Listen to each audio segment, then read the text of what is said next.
455 रुपए और बस चल पड़ी।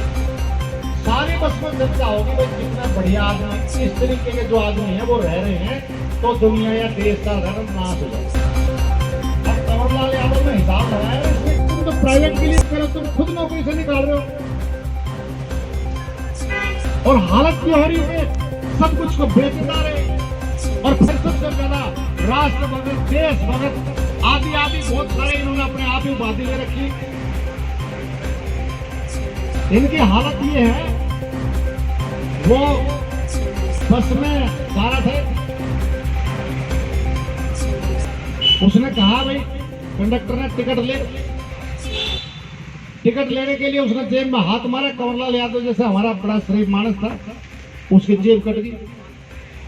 उसने कंडक्टर ने कहा ताऊ इधर उधर क्यों देख रहा है, टिकट ले ले। तो उसने कहा भाई मेरी टिकट कटो, जेब कट गई। बोला ऐसे ऐसे ट्रेन वाले रोज आए, टिकट ले लेना तो नीचे उतर। उसने विसल बजा दी, बस रुक गई। रुकने के बाद उसको धक्के मारने लगे।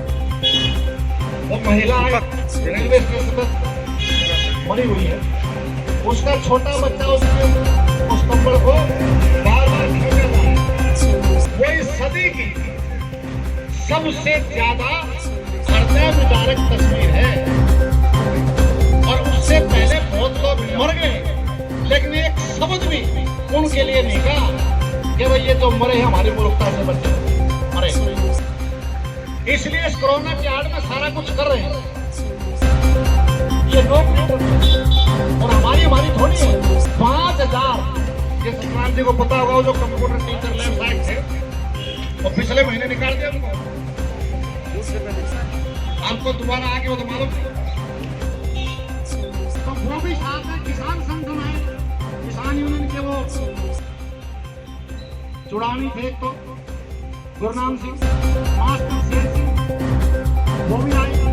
तो किसान आगे, कर्मचारी आगे, अध्यापकों के सारे संगठन थे। और ये जो कहेंगे प्रदेश अध्यक्ष सर्व कर्मचारी संघ हरियाणा, आज पिछले 1.5 महीने से 36 दिन से लगभग 40 दिन से ये आंदोलन हमारा चला हुआ है। और ये आंदोलन जो 1823 पीटीआई जो निकाले गए हैं, हम ये कह रहे हैं कि सरकार कोई रास्ता निकाले, इनके नौकरी को प्रोटेक्ट करे, पे को प्रोटेक्ट करे, कोई रास्ता इनका निकाले। और जब तक सरकार ऐसा कोई रास्ता नहीं निकालेगी तो प्रदेश में शांति नहीं रह सकती, ये आंदोलन जारी रहेगा। दूसरा बात, 25 तारीख तक हम अल्टीमेटम सरकार को दिया है, जो जन पंचायत जींद में हुई थी। तो 25 तक अगर ये समाधान नहीं होगा तो निश्चित तौर से एक बड़े आंदोलन की घोषणा जो हमारी शारीरिक शिक्षक संघर्ष समिति है उसके नेतृत्व में की जाएगी। पूरे प्रदेश का कर्मचारी उसके साथ रहेगा। हम 2-3 बातें जरूर कहना चाहते हैं कि एक तो फैसला सरकार ने करना है कि वो क्या करती है। सुप्रीम कोर्ट ने इस भर्ती में कोई घोटाला या कोई मेलाफाइड इंटेंशन जैसे शब्दों का इस्तेमाल नहीं किया। केवल एक पब्लिक नोटिफिकेशन जारी नहीं हुई, हालांकि उसका फ़ायदा या नुकसान जितने भी कैंडिडेट थे सबको मिला है। बावजूद इसके वो सुप्रीम कोर्ट से केस हारे हैं, लेकिन इन जो पीटीआई हैं उसमें इनकी कोई भी गलती नहीं है। मतलब जो एक सिस्टम की खामी है उसकी सजा ये क्यों भुगते, तो ये सरकार का काम है। सरकार ने पहले भी इस प्रकार के कार्य किए हैं जो सिक्योरिटी देने की बात की है। दूसरी बात हम ये कहना चाह रहे हैं कि पूरे प्रदेश का कर्मचारी, चाहे सर्व कर्मचारी संघ हरियाणा हो चाहे और संगठन हो, सब इस आंदोलन के सपोर्ट में। इतना बड़ा जन समर्थन नहीं मिला। और पिछले 40 दिन से जो आंदोलन चल रहा है ये आंदोलन ही जन आंदोलन बन गया है। सरकार इनके प्रदेश के कर्मचारियों की भावनाओं को समझे और इनका तुरंत प्रभाव से समाधान करे, अदरवाइज ये आंदोलन आगे बढ़ेगा और बढ़ेगा तो दिक्कतें सरकार को सामना करना पड़ेगा। तो हम चाहते हैं कि कोविड-19 में सरकार को कोई दिक्कतों का सामना ना करना पड़े। इन कर्मचारियों की नौकरी बहाली का समाधान सरकार करे।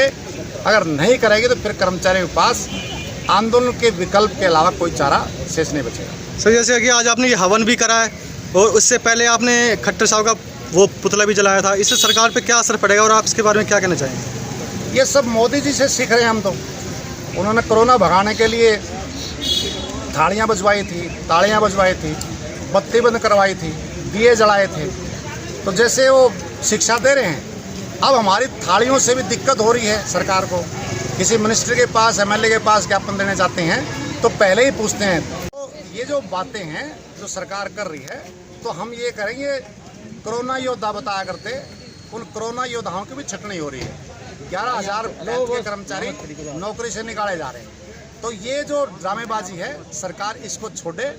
और इनका जो दुख तकलीफ है, आपको जानकारी को होगी, 38 कर्मचारी इस अकाल मृत्यु का शिकार हो गए पिछले 10 साल में। उसके कर्मचारी, उसके आश्रितों को जो मासिक आर्थिक सहायता मिलती है, सरकार ने वो भी बंद कर दी। 67 कर्मचारी दूसरे विभागों की अच्छी अच्छी नौकरी छोड़ कर आ रहे हैं, उनका क्या कसूर है? 25 महिलाएं के पति एक्सपायर हुए, यानी कि विधवाएं 10 साल में होगी, उनका क्या कसूर है? 53 एक्स सर्विसमैन है, एक्स सर्विसमैन 53 है इस भर्ती में जो मैं बता रहा हूँ। और 20 कर्मचारी रिटायर्ड हो गए और 31 जो है दिव्यांग हैं। और 80% कर्मचारी जिसकी उम्र 45 से 55 के बीच में है। और अब इनको क्या करें? नई भर्ती निकाली है, उस पर आप टेस्ट दो। मैं सरकार की कैबिनेट के मंत्रियों को चुनौती दे रहा हूँ कि आज वो 10वीं की परीक्षा पास करके दिखाएं, हमारे पीटीआई भी परीक्षा पास कर लेंगे। ये संभव नहीं है, क्योंकि एज फैक्टर आप देखेंगे तो किसी का 55 साल एज होगी, 56 भी होगी है, तो ये कैसे करेंगे? तो हम ये कह रहे हैं कि जो हमारे 38 कर्मचारी एक्सपायर हुए हैं, जो मासिक वित्तीय सहायता मिलती थी, उसको रोकना शर्मनाक है, अमानवीयता है। तो सरकार इस पर पुनर्विचार करे कि उनकी वो जारी रखें। और ये जो 1983 पीटीआई हमारे हैं, इनकी नौकरी को वापस करने का सरकार विकल्प देखे। वो कहते ना भाई आप ड्राफ्ट बना करके दो। अब ये 1000 दिन के लिए सारे श्रम कानून रद्द कर दिए। ये ड्राफ्ट हमने दिया था, पूंजीपतियों ने दिया था, सरकार बताना चाहिए किसने दिया था। तो इसलिए जब सरकार की नीयत ठीक होगी, ड्राफ्ट भी आ जाएगा, ऑर्डिनेंस लेना वो भी आ जाएगा, असेंबली में बिल लेना वो भी आ जाएगा। विपक्ष के तमाम एमएलए, चाहे वो इनेलो का है चाहे कांग्रेस के हैं, सब ने इस बात को कहा है कि सरकार बिल लेकर के आए, हम सरकार के साथ हैं। इसका मतलब ये नहीं है कि सरकार केंद्र का जो सुप्रीम कोर्ट की अवमानना है। सुप्रीम कोर्ट ने ये कहा था सरकार अवमानना कर रही है कि जब लॉकडाउन खत्म हो जाए, लॉकडाउन खत्म होने के बाद में भर्ती प्रक्रिया स्टार्ट करनी है, 5 महीने में खत्म करना है। जबकि आप देखेंगे 8 अप्रैल को फैसला आया, 15 जून को सरकार ने नई भर्ती का विज्ञापन जारी कर दिया। 5 महीने इंतजार तक भी नहीं देखा। इसका मतलब कोरोना की आड़ में, कोरोना का लाभ उठा करके कर्मचारियों की छटनी की जा रही है, सरकारी विभागों का निजीकरण किया जा रहा है, श्रम कानूनों को रौंदा जा रहा है।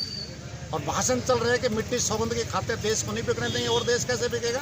एयर इंडिया को आप बेच रहे हो, LIC को आप बेच रहे हो, कोयले खदानों को आप बेच रहे हो, ONGC को आप बेच रहे हो, HPCL को आप बेच रहे हो, क्या क्या आप मतलब बेचे जा रहे हो। तो इसलिए हम इनके पूरा प्रदेश का कर्मचारी, मजदूर, छात्र, नौजवान, महिला समिति सब इनके साथ हैं। और 9 अगस्त को एक बड़ा प्रोटेस्ट पूरे देश में होगा। और अब पीटीआई का जो मामला है, ना केवल हरियाणा में, पूरे देश में गूंजेगा। ऐसा फैसला हमने किया है। ठीक है। की लेटेस्ट खबरें जानने के लिए चैनल को सब्सक्राइब और बेल आइकन को प्रेस करना ना भूलें।